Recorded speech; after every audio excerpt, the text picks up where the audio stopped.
for this debate. And actually, but for the COVID which hit me, I would have been here the first day when the debate should have started.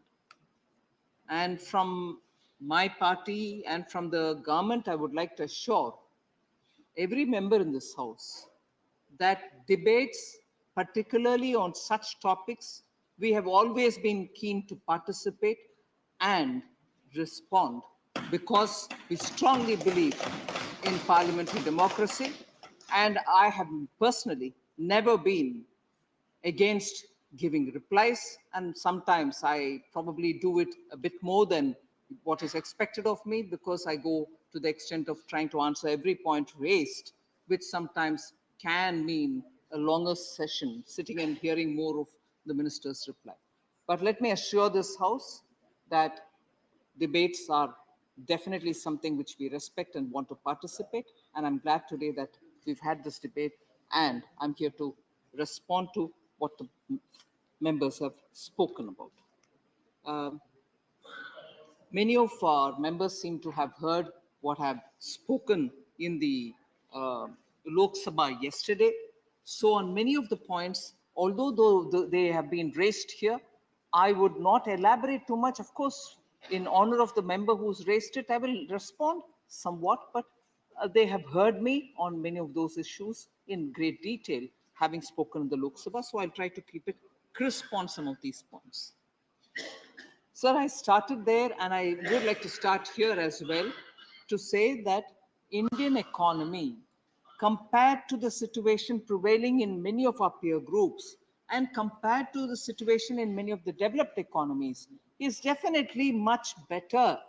But that does not mean that we are running away from saying, because, like some of the members have said, imported inflation, and because of the imported supply chain related problems and global commodity prices, we are being impacted.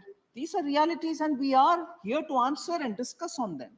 Nobody is saying, or nobody is in a denial about price rise. I mean, even Professor Ram Gopal Verma spoke, and he's not here now. But Ram Gopal Yadav ji, sorry, thank you for correcting me. He said, no, धरातल में जाकर देखिए, numbers नहीं, numbers भी देखेंगे, धरातल में क्या हो रही है वो भी देखेंगे, हम भाग नहीं रहे. और ये भी सच्चाई है कि numbers के मुताबिक भी हमारे inflation rate का एक bank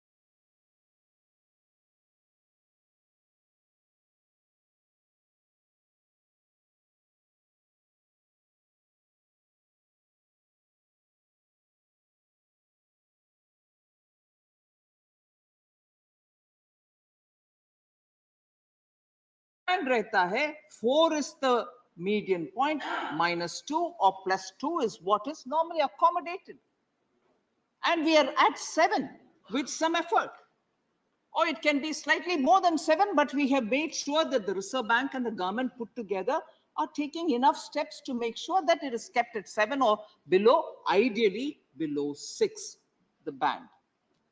So nobody is denying. And therefore, when we say, look at the world where some countries are experiencing inflation which they've not seen in 40 years, 35 years, 27 years, it doesn't mean that we are saying there's no inflation in this country. So, it becomes very, very haranguing. That's not to say about you. If the debate constantly is only attributing things which we have not even said. So let's please, both on data and on Dharatal, thank you very much, Professor Ram Gopal Yadav, constant interaction with people who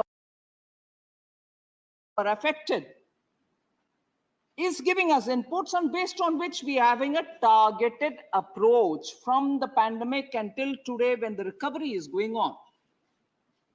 And through the targeted approach, we are reaching sections which so desperately need that help. Of course, yes, you can do a lot more. Nobody's denying that. But that doesn't mean we are saying, no, we won't do anything at all. And also this very impressive narrative which can go on, oh, you've collected so much from the fuel excise duty and the cesses, and you're sitting with it, and the poor person is not being given any help. I'm sorry. I will list out, and I will definitely list out what for the poor person even today we are doing, and we love to do more. That's not to say, oh, you gave 50 people, you don't want to give the 51st. No, we will give. But to think and attribute to us that you're not doing anything for the poor, I'm sorry. And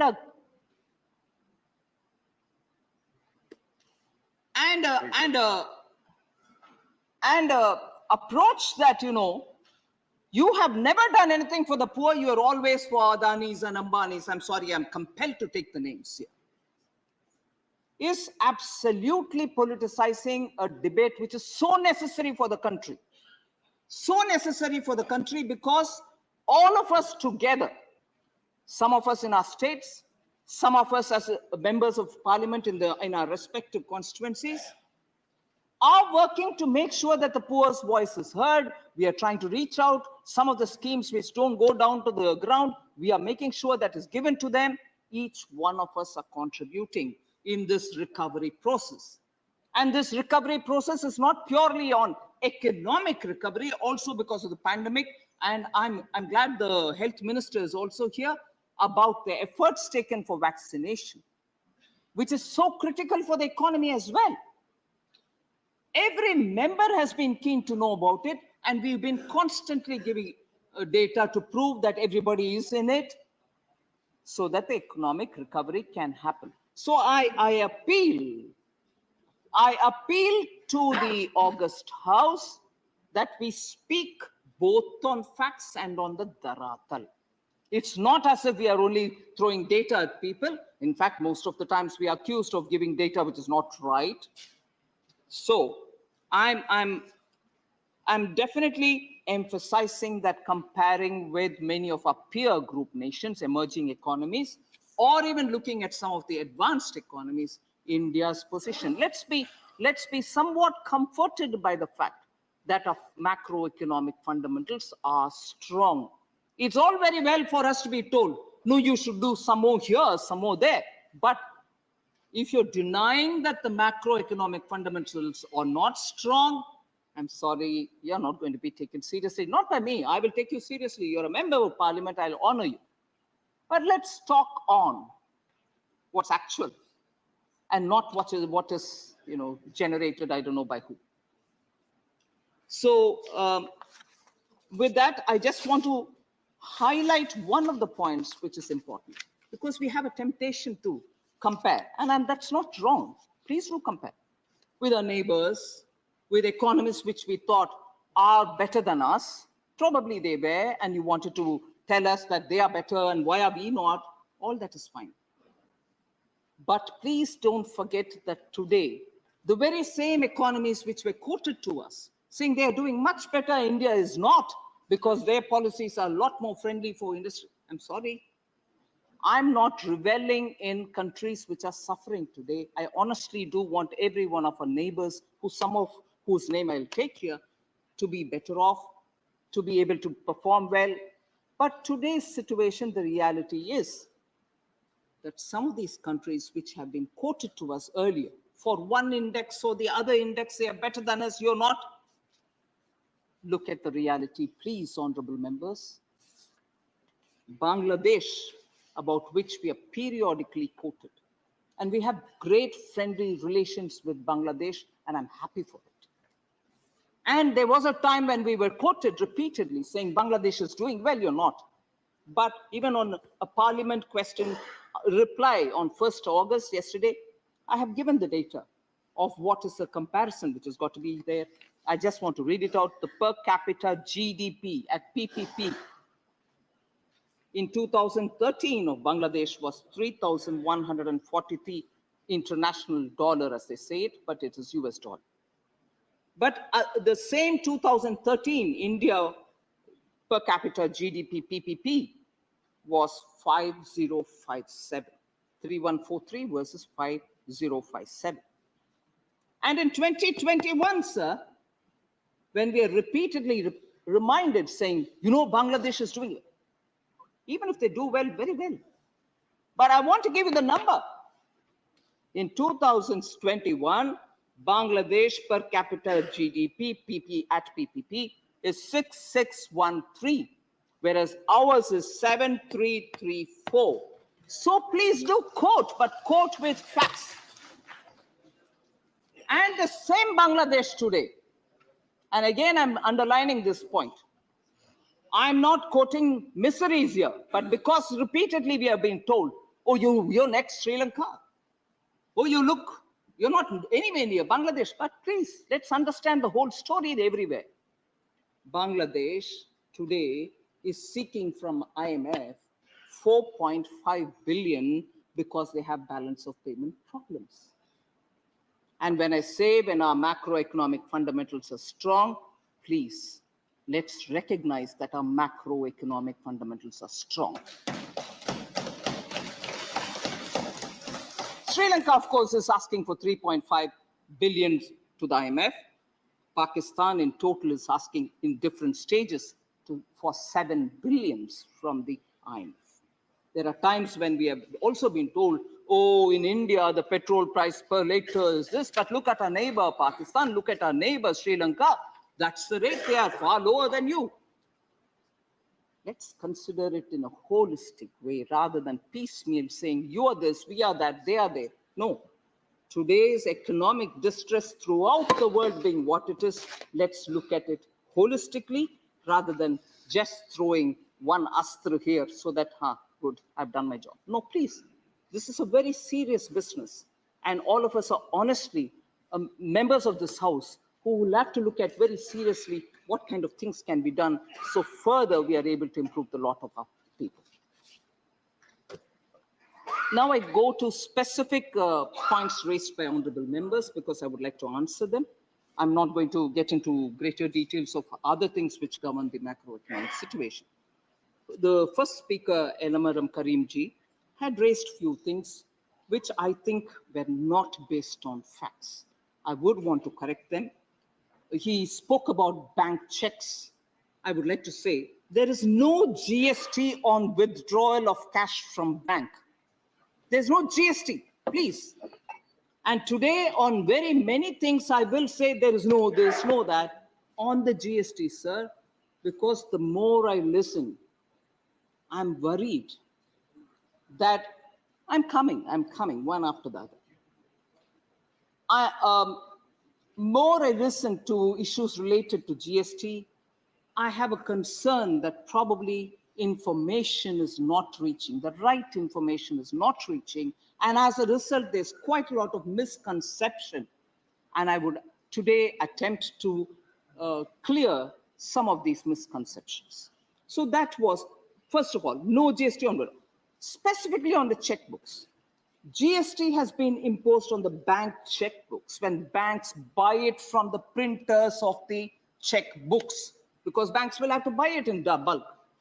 And from them, when they obtain it, because banks don't print their checkbooks, they buy it and from the printers, and the printers, after all, for the paper, after all, for the machine, after all, for many other things that they have, and the services that they are paying GST for those inputs with which they manufacture the checkbook and supply to the banks. So for them, there is a tax GST because they already are paying input tax for many of these items. So the stream till the consumer, because it's a consumption-based tax, will have to keep settling tax dues at every level. So that is what is before you, Honorable Member Karim. So I want you to kindly take into cognizance that as regards the consumer or the bank client who takes the money, withdraws the money, there is no charge on him. It is a bank which purchases from the printer for whom there is a GST. Otherwise, the bank will end up having to the printer will end up with at a lesser cost he gives the banks, and the input tax credits will get accumulated. And I elaborate on the fact that the bank, when you go withdraw cash, 5 free transactions from your own bank's ATM and 5 from an ATM of a different bank, you can draw without any charge. They are free transactions, so 10 in total. And in 3 banks, I think transactions are limited to 3 and not 5, because in 6 metro cities there are difficulties, and instead of 5 they give for 3.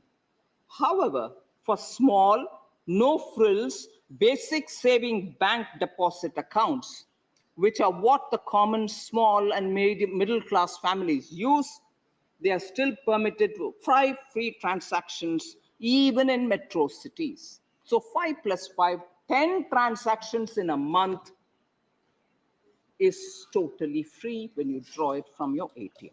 So let's please not be led by misinformation. And then banks may provide more if they choose to, because RBI has not asked them to contain it at that. If you want, you can do more. So that's about bank and withdrawals.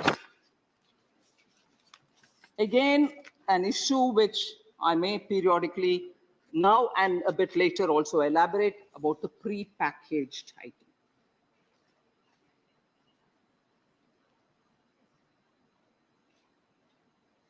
I hesitate to have to say something here. GST Council has members, ministers from every state. They are not alone when they are inside the GST Council. They sit with their officers as well. So it's not as if it's possible for anyone to say something about some other state outside and get away with it, because they are with their officers. If not the minister himself, the officers also know it. And as regards the latest, the 47th meeting, which was held in Chandigarh, it's a matter of record that all states agreed to the proposal. I put it on record. And if there have been private conversations with some ministers, I recognize the private conversation, madam. Rajnitai, I would like to particularly tell you, private conversations can be anything. The minutes, the oral recordings, all stand testimony that there was not one person who spoke against. And this is my word, you may not trust me, but I have the responsibility as the chairperson of the GST Council to put the facts on record in this August House. Not one spoke against, and I repeat, not one spoke against. So there was not even a single disagreement for the decisions which were taken, and I'm glad Sushil Modi ji spoke about it elaborately, to the extent that some of the members thought, oh, the minister's reply is being given by him. He is a very old hand in the GST.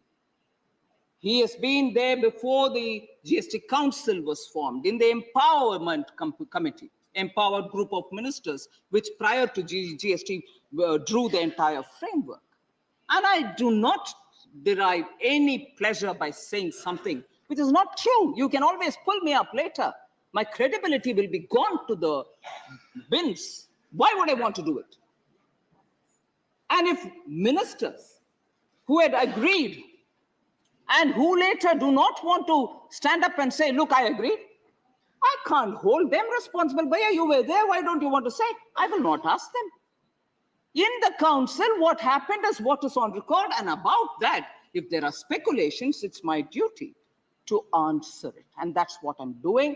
I repeat, 47th council meeting in Chandigarh, where after a 3-layer process, the Fitment Committee, and I'll go to the details to tell you who were the members in the Fitment Committee. And post that, a group of ministers. I'll tell you who were the members of the group of ministers, not just my BJP compatriots. Ministers from all different states were in this group, some others were in this group, and post that, it comes to the GST Council. And why has this correction become necessary? Then and now, the poor's consumption of any of these are not being taxed even now.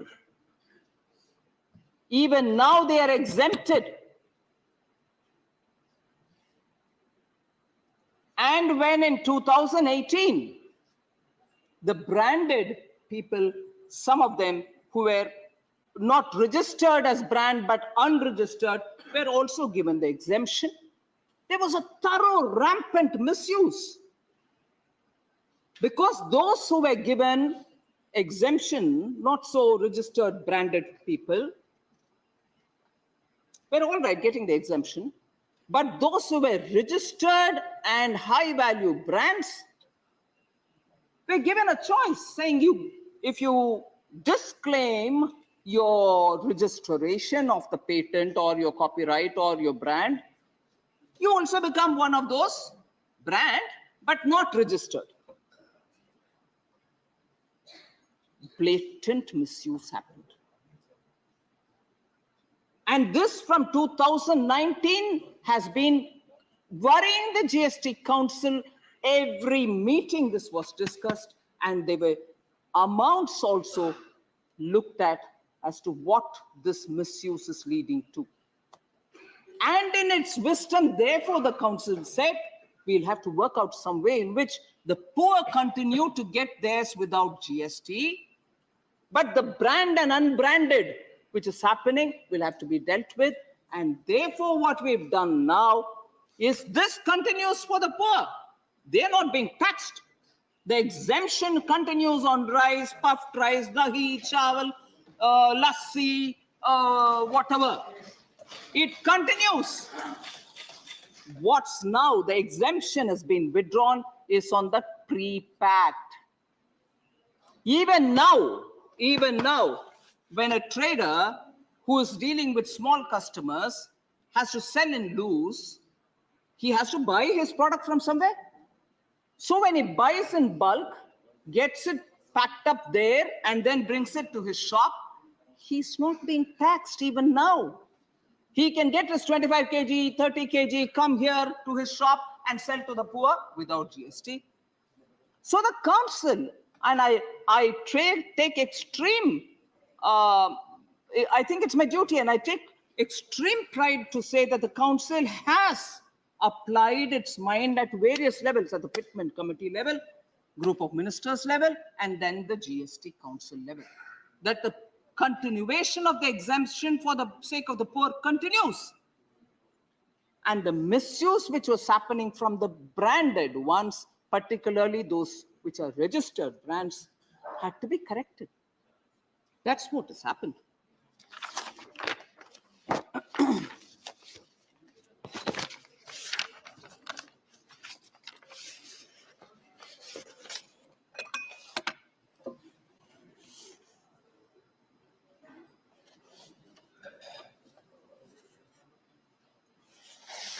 Elamaram Karimji also was worried that we are dealing with diamonds so kindly. You're taxing them very less. Food products are being taxed at 5. Karimji, at the time when GST was brought in, elaborate discussions took place about diamonds, because in this country, 96% of all imported diamonds were coming, cut, polish, some jewelry, value addition work, get exported. 96% of all rough diamonds which are brought into this country are exported. So obviously, you don't export your taxes. Any export item does not bear the domestic tax. And therefore, earlier where it was 3%, then there were quite a lot of demands from those, and it is a labor-intensive industry. Therefore, a lot of input tax credits were getting accumulated, and because they're selling it with no tax or some percentage of tax, it wasn't benefiting. Therefore, in order that ITC input tax credit claims can be sorted out, studies were done on it, and post that the council took the decision to keep the tax where it is. So that is not a favor done to diamonds. It is more the industry and the workers who are all there, and as a result of which, and because 96% gets exported, that rate has been fixed.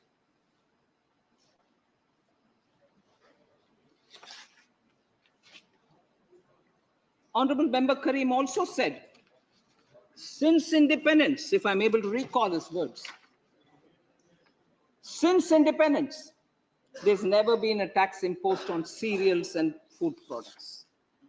Please correct me if I'm wrong. But I'm sorry, no. I need to put the facts before you. Prior to GST, the VAT rates on pulses, dal, wheat, rice, flour, atta, maida, suji, rava, besan, paneer, curd, lassi, buttermilk, by states, I have it here. Every state in some or the other item has imposed a VAT. So since from independence, nobody taxed on cereals. No, sir. No. Since you're from Kerala, I'll quote that example first and I read out the others later. In Kerala, pulses before GST was taxed 1%. In Kerala, atta, maida, 5%. Suji, rava, 5%.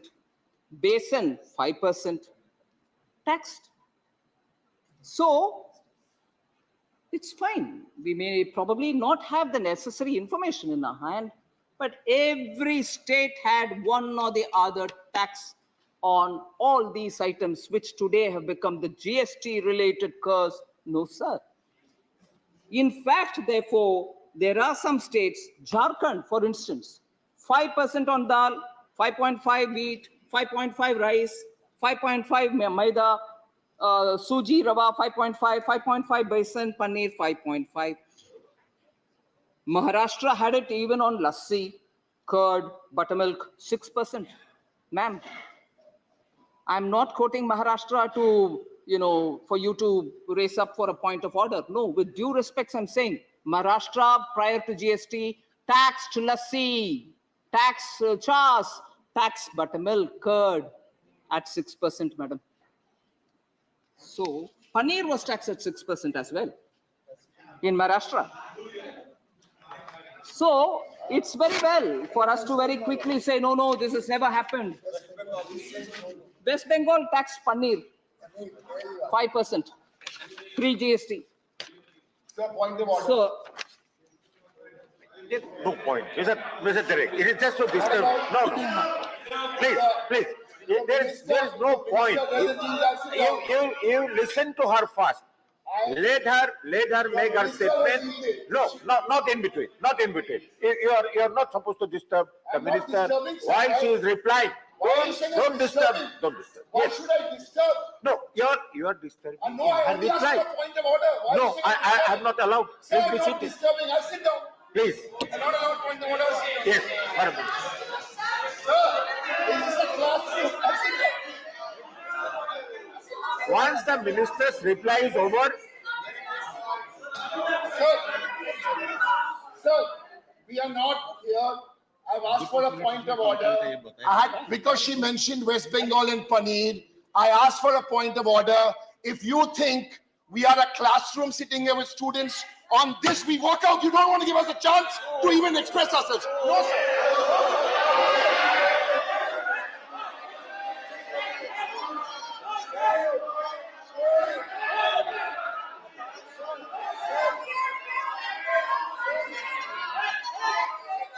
Sir, it is extremely unfortunate. It is extremely unfortunate, and this has exposed the Trinamool Congress and my esteemed colleague, the leader of the Trinamool Congress, Mr. Derek O'Brien, stands exposed today in this house. They never wanted the debate in the first place. We have been repeatedly saying they are running away from the debate. We have listened. The Honorable FM, she has just recovered from COVID. After that, she has sat 5 hours and listened to every honorable member, made copious notes. She is addressing each member's concerns very elaborately. And despite such an exhaustive and very, very articulate response to everybody's issues, if the honorable member wants to find an excuse to walk out, I think it is very, very sad. It only shows that they are getting exposed. They're getting exposed for their failure to take effective measures. Honorable Minister, please continue. So I won't elaborate on each of the states, sir, but the matter of fact is some states or some other states, or in fact all states in some item or the other, pre-GST had a tax, had a VAT in every one of these items, which we today feel outraged. How did the GST Council do? The GST Council has not done anything. No new tax has been levied. But those who had exemption and those who were misusing it have now been told no more exemption for you if you're branded. So pre-packed for the poor, which comes, and that which is being bought in loose is still under exemption. With that, I will not elaborate further. But there were concerns about hospital beds. I would like to highlight again, this is as a result of a misunderstanding. I would like to clear this misunderstanding. The GST Council recommended that hospital room rent, no bed, no ICU. ICU is not being charged at all. It does not impact emergency services. It does not impact ICU. But if you are taking a room in a hospital, which is more than 5,000 rupees per day, it is only for that class, 5,000 and above, that 5% tax is being levied. 5,000 and lower, there is no tax if you're taking a room with treatment being offered for you. So again, a misunderstanding which I'd like to be clear on. I want to tell, no, sorry, that is also not right. Again, with a lot of cynicism, the council is accused of having levied charges on crematoriums. You're going to, bury your dead, and you're being charged? No. Please put in a minute more to read what actually the council has said. I'm extremely proud, sir, of the way in which the council functions. The ministers apply a lot of their mind. The Fitment Committee does its business. At every layer, the legal committee looks into the legality of everything. And post that the issues come to the council. And even there, they think about whether it's right time, should we do it later, what is the loss if we do it tomorrow, what is the loss if we hadn't done it at all. Everything is discussed.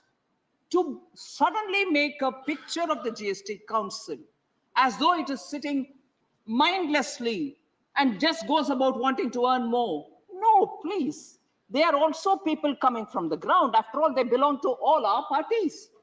They know what is the ground. They come back to say what they want. And there is no maniacal wanting to earn more revenue. It is more reasonably addressing issues, but addressing nevertheless. So crematorium, sir, Honorable Member Kareem, there is no GST on crematorium, funeral, burial or mortuary services. कोई इसके ऊपर tax नहीं है, मगर क्योंकि वो सब exempt है, मगर कोई एक नया क्रेमेटोरियम बनाना चाहता है, उसके लिए इलेक्ट्रिकल वाटर इंसिनरेटर ले आ रहा, कुछ और बना रहा, वो सब के लिए वो टैक्स पे करके वो ले आता है इंस्टॉल करने के लिए. He buys these huge incinerators, also builds it with materials for which he pays tax. And when he comes here to build it, he's already paid the tax. How will he retrieve it? unless he's got. So the construction of crematorium is what is being taxed, and it is not as though the services, you go to bury a dead, you're being taxed. No. Let's please understand how the economics of taxation works. Yes, it is important for being conscious that we don't hurt a poor consumer. But it doesn't mean that we break the taxation chain and disrupt the whole GST framework. And also even now we say, oh, no, GST is a failure. Not at all. I actually want to highlight this, and I shall do it, that after the introduction of GST, today I heard a lot of this, Grihani, Grahast. Oh, GST Council is also conscious of Grihanis. GST Council is also conscious of households. I will read out a list as to what the taxation on Grihanis was before the GST was introduced. Derek O'Brien is not here. He listed out 6 things and said, Minister is not here. Come, I wanted to come and reply. I'm ready to reply. He is not here. I will read it out, but. So, Honorable Member Karim, I want you to be sure that the crematorium matter be settled. It is not as though. Now, before I just want to be sure that the point on the GST decision-making process is understood, I want to tell honorable members as to who were in the Fitment Committee. The Fitment Committee consists of top commissioner level officers from Rajasthan, West Bengal,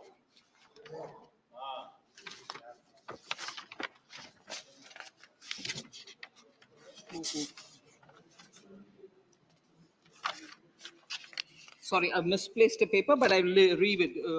I'll get the details. Okay, that is at the Fitment Committee level. After that comes the group of ministers. Who are the group of ministers in this? West Bengal, Rajasthan, Kerala, Uttar Pradesh, Goa, Bihar. They have considered the decision given by the Fitment Committee. And after that, it went over again to the group of ministers, which is looking at rationalization of rates, looking at the correction of inverted duty structure in the taxation, where you pay higher tax when you're buying the raw material, but pay lower tax when you're selling the product. For that also a group of ministers, which is headed by the Chief Minister of Karnataka. And in that too, who are the ministers again? Punjab, Chhattisgarh, Rajasthan, Tamil Nadu, West Bengal, Andhra Pradesh, Telangana, and Kerala. All of them agreed. All of them agreed, sir, and agreed without any difference. So I want this to be laid as a matter of fact. There were concerns about portion, nutrition, and also about how reduction in malnutrition and issues like that. Between 1516 and 1921, child stunting has been reduced from 38.4 to 35.5 in percentages. Child wasting, 21 to 19.3%. Underweight children, 35.8 to 31.1. Malnutrition in women, that is between 18 and 49 years, 22.9 to 18.7. And I'm happy to say Health Minister is here, former Health Minister is here. Institutional births in rural areas, which is very important for the maternal health, has increased. It was 75.1 in 2005, 15-16 percentage, 75.1 percentage. It's today at 86.7%. Also, the cost of medicines, cost of people not being able to purchase medicine. I want to say I'm very glad. I very closely follow Health Minister Dr. Mandavya's Jan Aushadhi Kendras, we every now and then talk about it. The price of Jan Aushadhi medicines, the price of Jan Aushadhi medicines is cheaper at least by 50%, and in some cases by 80% to 90% of the market price of branded medicine. The same branded medicine and what is available as a generic medicine here in Jan Aushadhi Kendra, 90%, 80%, and such differences. So I want that to be appreciated, that the Jan Aushadhi Kendra as a mission has succeeded in reaching medicines at affordable prices to the poor and the needy. And that is a big success. I credit the one former and current health ministers who are here. In the last 8 years, starting from the annual turnover of 8 crores in a year, 2014-15, highest monthly sales turnover of 100 crore has been achieved in this.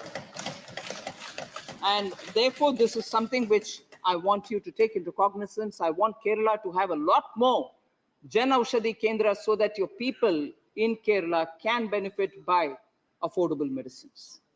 More than 3.28 crore persons have been treated free of cost because there was this concern, cash has to be paid, they can't afford it. Ayushman Bharat has given this facility of being treated free of cost. As on 7th April, I'm giving you the data, 3.28 crore persons have benefited from it, and 18 crore Ayushman cards have been issued. So the care of the poor is being fully kept in mind.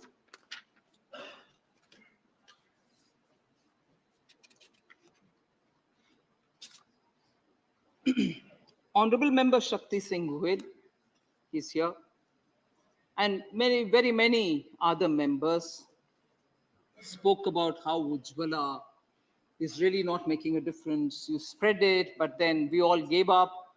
But then today there is a problem.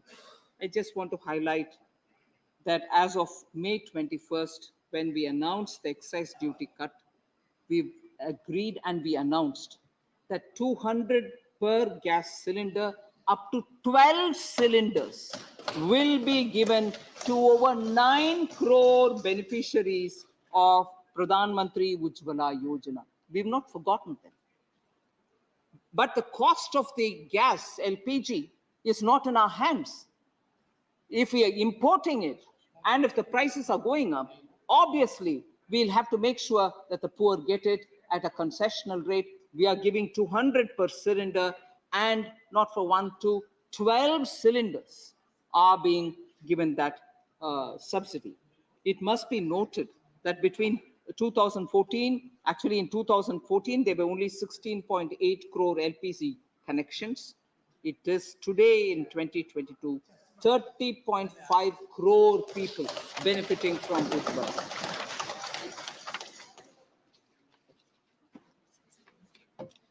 The tomato, onions, and potato scheme has been easy target of a lot of people saying nothing has made a difference in it. You announced it, Prime Minister Modi said it, but nothing. No, but I would want to just highlight what it is about. Actually, I'll start from over the span of less than 5 years under UPA 2, from May 2009 to November 2013. The average price of various food commodities were in triple digits, not double. Some of them went up that much. And I'm not exaggerating. Potato, onion, tomato, the increase in average price over this period, 2009 to 2013, was shockingly at 164% for potato, 323% for onion, and 160% for tomatoes. So that's the kind of increase in price happened during UPA 2. And today with top scheme, we are able to get more of these perishable goods to the market, give them capacities to store, and as a result of which the prices have been held reasonably. In fact, in November 2013, sir, the price of onion had touched 100 rupees a kg in certain centers, some of them, sir, you're from Assam, you'll know in places like Aizawl, it was already 100 rupees or more at that time, and tomato was costing 80. I'm glad that Rajni Tai remembered my exchange about onions in the Lok Sabha. Whether I eat or not, Tai, we work to make sure that it is affordably available for everybody. So it doesn't matter whether I'm an onion eater or not. And all of us rejoiced at a minister being bullied, saying, oh, she doesn't eat onion, so she doesn't care for the poor who need to eat. But not just me, Prime Minister also has a concern, and that's why the top scheme succeeded. That I would like to quote that between the last month and this month, the reduction in the price, whereas what it was between 9 and 13, in 2009, May 1st, potato was 9 rupees. Whereas November 22, 2013, it was 26 rupees. Whereas what we have on July 29 is 26 only. We've contained the prices. Onions were 52.98 in 2013. It is 25.45 today in July, on 29th July. Tomatoes, 46 rupees in November 2013. Today it is at 34. So one of the things which we like everyone to take into cognizance, there were detailed questions about groundnut oil, mustard oil, vanaspati. I have data, I don't want to read it here, but proving that we are holding the prices carefully. And in the process, I'm not sure, one of the honorable members did ask, what is happening? The area under cultivation, I think it was one member from Telangana, area under cultivation of rice is going down, and area under cultivation of wheat, and then the export which was going, you halted it. There is a group of ministers headed by the Honorable Home Minister, which periodically reviews the Commerce and Industry Minister, Food Consumer Affairs Minister, Leader of the House here, is also a member of that committee, of the group. We periodically review the availability of cereals, pulses, dalhan, tilhan, and also the crop sowing, area, acreage under cultivation, and take calls accordingly.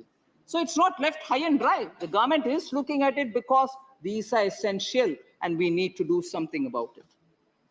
So vulnerable sections of the society, because I would want to quote from Pandit Deen Dayal Upadhyaya, who's our ideologue, from whom we derive a lot of inspiration.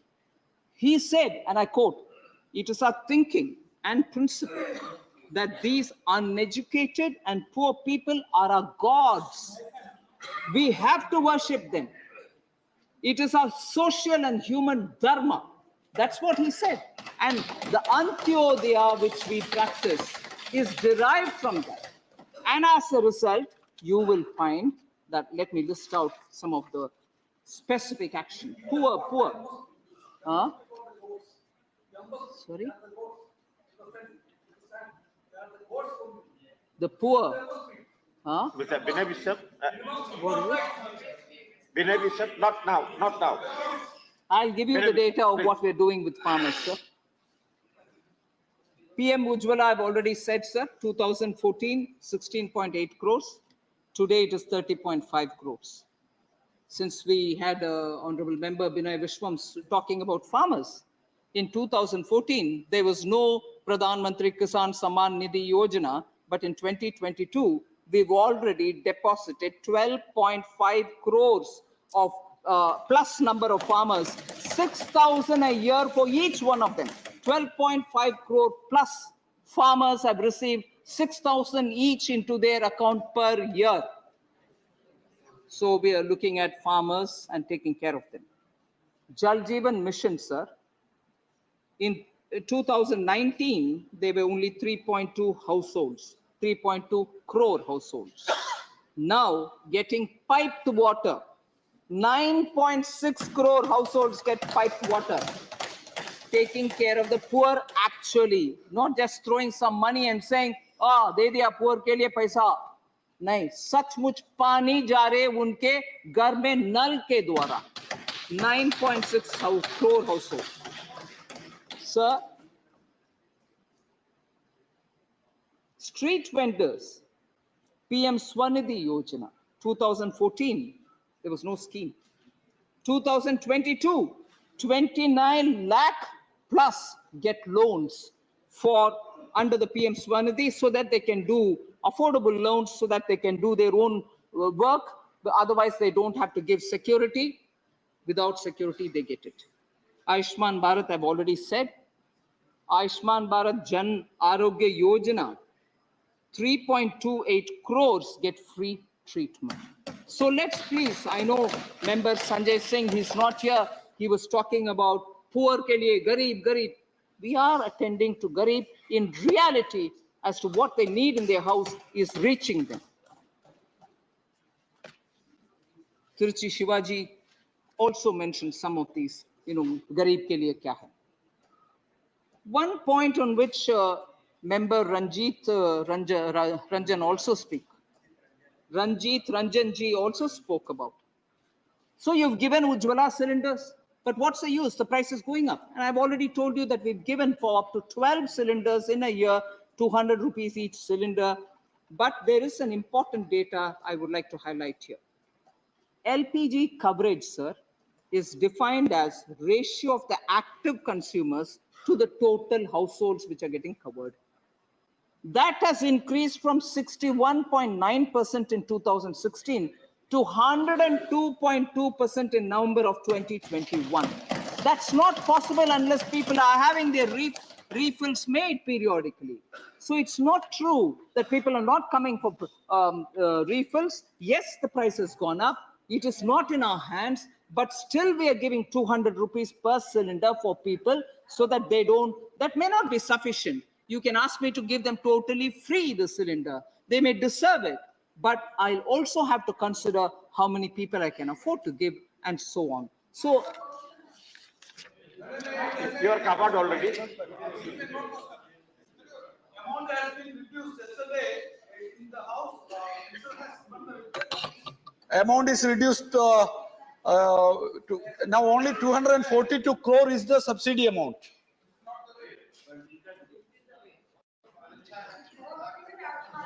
से पूछना चाहती हूँ, सूचना के अधिकार के तहत नीमच के चंद्रशेखर गौड़ ने जो आंकड़े जुटाए हैं, उसके तहत 2021-22 में इंडियन ऑयल कॉर्पोरेशन 2.8 करोड़ ग्राहकों ने एक भी रिफिल नहीं कराया, 62.1 लाख ग्राहकों ने सिर्फ एक बार रिफिल कराया। हिंदुस्तान पेट्रोलियम कॉर्पोरेशन 49.44 लाख लोगों ने एक भी गैस साल में रिफिल नहीं कराया, 33.58 लाख ने सिर्फ एक बार कराया। बोलो भारत पेट्रोलियम कॉर्पोरेशन 2021-22 30.10 लाख ग्राहकों ने एक बार रिफिल कराया, 24.60 लाख ने एक भी नहीं कराया। सर क्या बात है सर? 3.59 करोड़ साल भर में मात्र एक सिलेंडर भराया और 1.20 करोड़ ने सिर्फ एक भराया। इसके अकॉर्डिंग उज्ज्वला योजना के लाभार्थियों की संख्या में शामिल पिछले एक साल में 4.49 करोड़ ग्राहकों ने एक बार भी सिलेंडर नहीं भराया और 2.2 करोड़ ने सिर्फ एक बार। It mean total. एक मिनट मैं जरूर आंसर दूंगी रंजीत रंजन जी। ऑनरेबल मेंबर रंजीत रंजन जी को चेयरमैन साहब आपके द्वारा आंसर देना चाहती हूँ। सरकार बजट के द्वारा जब ये प्रोविजन करके घोषणा भी करती है और ये सब रेट पब्लिक में अवेलेबल है, ऑनरेबल मेंबर ऑफ पार्लियामेंट उनके अपने क्षेत्र में जा करके गरीब के लिए ये subsidy दिलवाए।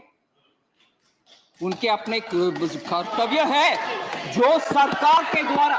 No I am sorry You cannot ask me to give an answer. You want. I will give an answer having heard you. It cannot be. ये क्या है sir? Continuous. Please back down. Please back down. Sir.